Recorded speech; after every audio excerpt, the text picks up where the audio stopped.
पानी का मटका, हंडा, भले तुम्हारे घर में नल से पानी आ रहा हो, आरओ का पानी आ रहा हो, तुमने आरओ लगा रखा हो, और उसके नीचे एक छोटा सा हंडा, मटका, कुछ भी, छोटा सा घड़ा, कुछ भी रखना जरूर चाहिए। रसोई घर में भले इतना बड़ा हंडा रखो, मटका रखो, घड़ा रखो, कलश रखो, पर रखना जरूर चाहिए। क्यों?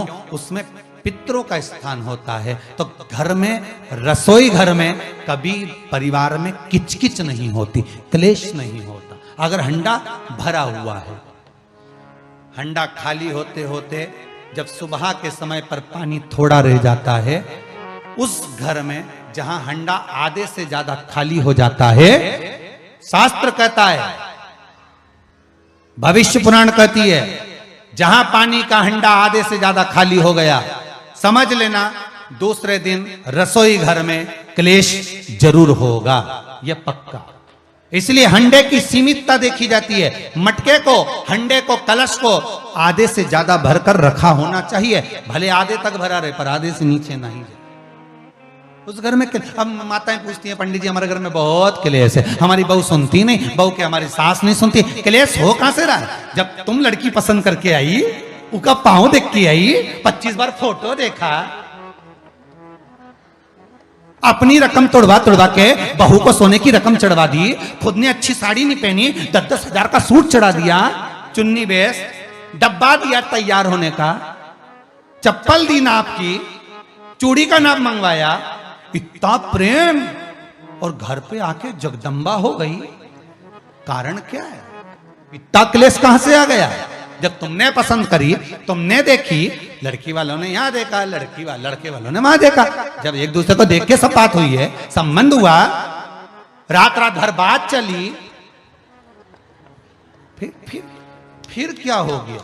यहां तो रोज फोन लगाती थी, मम्मी ये वाली साड़ी तैयार कर लो। हाँ बेटा कर ले, ऐसी बात सास और बहू में चले। चूड़ी का नाप भेज दीजिए, चोली का नाप भेज देना, और मैंने डब्बा तैयार कर लिया है, मैंने वीडियो कॉल में दिखाया, देख ले, यही है। चप्पल भी लिए, ये भी लिया, चोटी भी ली, गजरा भी लिया, दुनिया का सामान लिया, शादी करी ने 2-3 लाख रुपए तो गार्डन में खर्च कर दिए, ने लोगों के खूब चटाया, 2-3 लाख रुपए खाने में खर्च कर दिए, गिफ्ट भी दिया मेहमानों को। जब इतना खर्च करा, इतनी जोरदार बातचीत थी, फिर आखिर 1-2 साल में ऐसा क्या हो जाए कि ये जगदम्बा ने ये कात्यायनी हो जाए? कारण क्या है? वो कारण तो ढूंढो। अरे बोलो तो सही है कि नहीं है? कारण तो ढूंढो कि कारण क्या है ऐसा, कि क्या कारण हो गया? अब दोष दे नहीं कि माँ ने सिखा दिया होगा, और वो दोष दे, तुम तो अपनी माँ के ही हो, हमारी तो सुनो ही नहीं। अब वो इधर दोष, वो उधर दोष दे।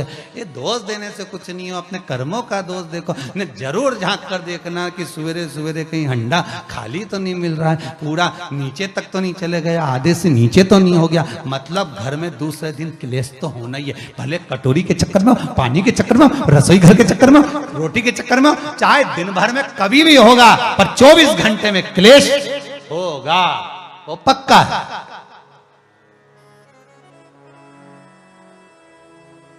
थोड़ा भरा। क्यों भरकर रखा जाता है मटका? क्यों भरकर रखते हैं हंडा?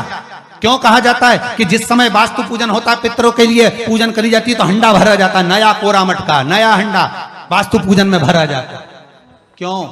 और जब पंडित जी सिर पे मंगवाते हैं, नारी भर कर लाती है, गृह प्रवेश होता है, भरा हुआ मटका, खाली नहीं, भरा।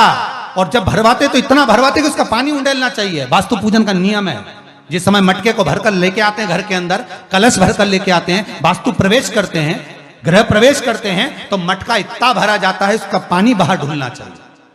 और जब लेकर आए तो झलकता हुआ पानी होना चाहिए। नारियल रखे, आम का पत्ता रखे तो पानी गिरता रहे। पर माताएं तो अपने फैशन में नहीं, डेंटिंग पेंटिंग कराए तो पानी गिर जाए तो वही नाराज हो जाए, बेचारा पंडित जी की हालत खराब कर कि तुमने इतना पानी क्यों भरा, कम नहीं भर सकता था हमारा पूरा। ये तो परंतु शास्त्र रीति क्या कर रही है, भविष्य पुराण क्या कर रही है, हमारी शास्त्र क्या कर रहे हैं कि पानी भरा हुआ जब चलता है, झलकता झलकता चले, घर में जब प्रवेश करे तो भगवान से यही प्रार्थना रहती है कि लक्ष्मी ऐसी झलकती रहे, इतनी कृपा कर दे। पर लोग, पंडित जी भी कह दिया अच्छे कपड़े पहनी बेचारी ने, पिन मिन लगाई हो, बढ़िया जोरदार पल्लू मल्लू लिए, तो अब डब्बा मब्बा भर के तैयार कर टेंटिंग पेंटिंग कर, बाद जब पानी गिरे तो कहीं तो बेचार पंडित जी भी कहे थोड़ा खाली करो पंडित जी खाली करो। अब खाली करा, इतना भर दिया, अब वो मैंने आम का पत्ता नारियल सब धर दिया, और ना वो झलके ना कुछ झलके, क्योंकि इसका अहंकार इतना झलके तो कलश की खाक झलके।